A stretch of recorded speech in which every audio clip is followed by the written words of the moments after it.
This is a brief tutorial to look at how to review a PDP on the QEI website.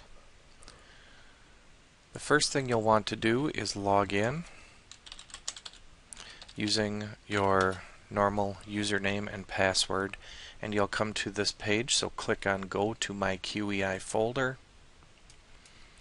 From here, you will want to come to this link, Approve, Verify Educator PDPs. And on this page, you'll see several things that we'll talk about. First of all, there is a link, Manage Your PDP Team Public Profile. This is where you put in all of the information about yourself as a reviewer, including which categories you can review in, your DPI file number, your school district if you have one, and other information as you scroll down the page, as well as notes. If there's anything specific you would like to tell people when they're searching for a reviewed team member, you can type it in there. At the bottom, you can select whether or not you want your name to appear in the general search engine. So if someone is searching for a reviewed team member on the QEI site, do you want your name to appear? Once you're done updating this page, click on Save This Information. Back on your My Folder page, we will go back to the Approve, Verify Educator PDPs. Using this link, you can find video tutorials and sample PDPs. You can use these as refresher training, and you can use the sample PDPs to practice doing goal approvals and PDP verifications. On the right side of the screen, what you see here are all of the educators whose teams you have agreed to be on, and you'll see the status of their PDP. For example, this first one, this means that you have agreed to be on this person's team, but that educator has not yet submitted their PDP to the team.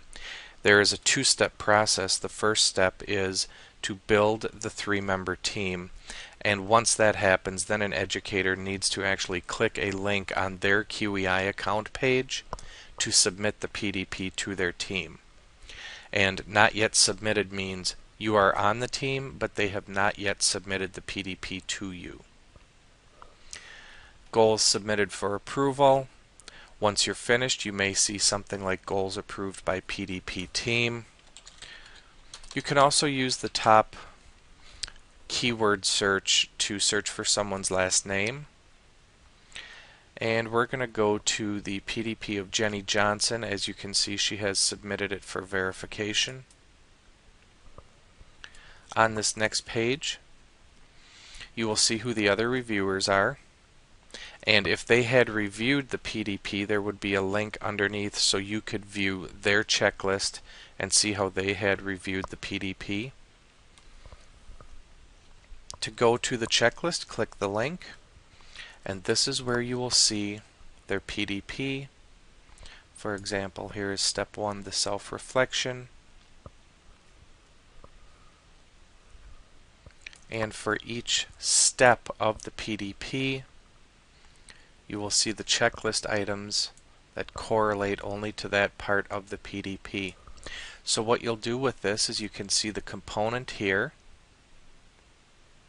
the indicators, and then you have a yes and a no button. So for most of this section 2A, I included yeses. However, there was one no, because she did not include the number of years she had been teaching, which is required.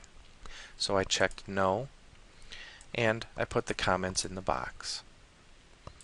And you just scroll down the page and you'll get the next step. For example, here is where you see her goal. And you check the appropriate boxes and leave comments where you need to.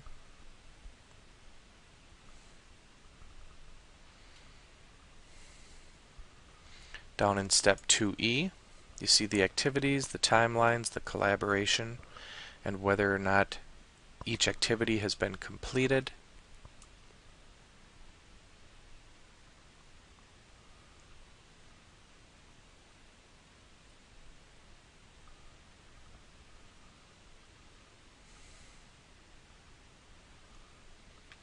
Down in step 4A, if the educator uploaded documents to use as pieces of evidence, you simply click the link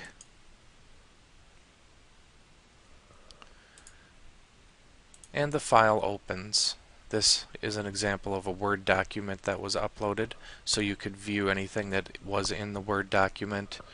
And when you close it back out, you're right back in the PDP checklist area.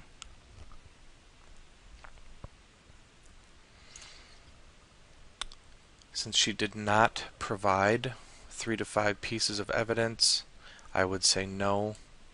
And again, you have to leave comments. Anytime you leave a no, they need to know what to do to turn it into a yes. And you just scroll down the page, completing the checklist, and at the very bottom,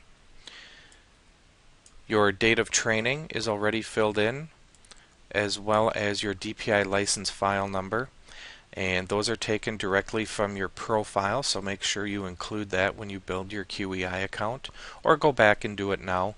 But those 2 pieces of information need to be there, since DPI will look for those when the educator submits their verification data to the Department of Public Instruction. Here at the bottom, you can save this information if you plan on coming back to finish it later. You can verify or do not verify.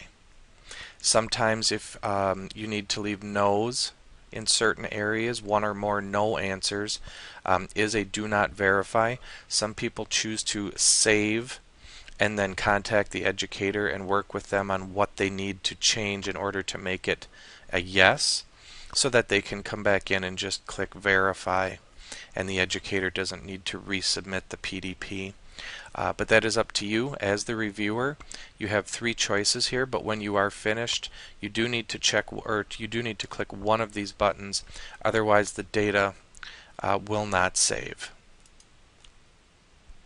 So we're going to do not verify this educator's PDP, and here you will get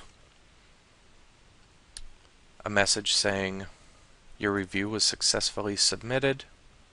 And from here you can just go back to your My Folder page and you have completed your PDP review.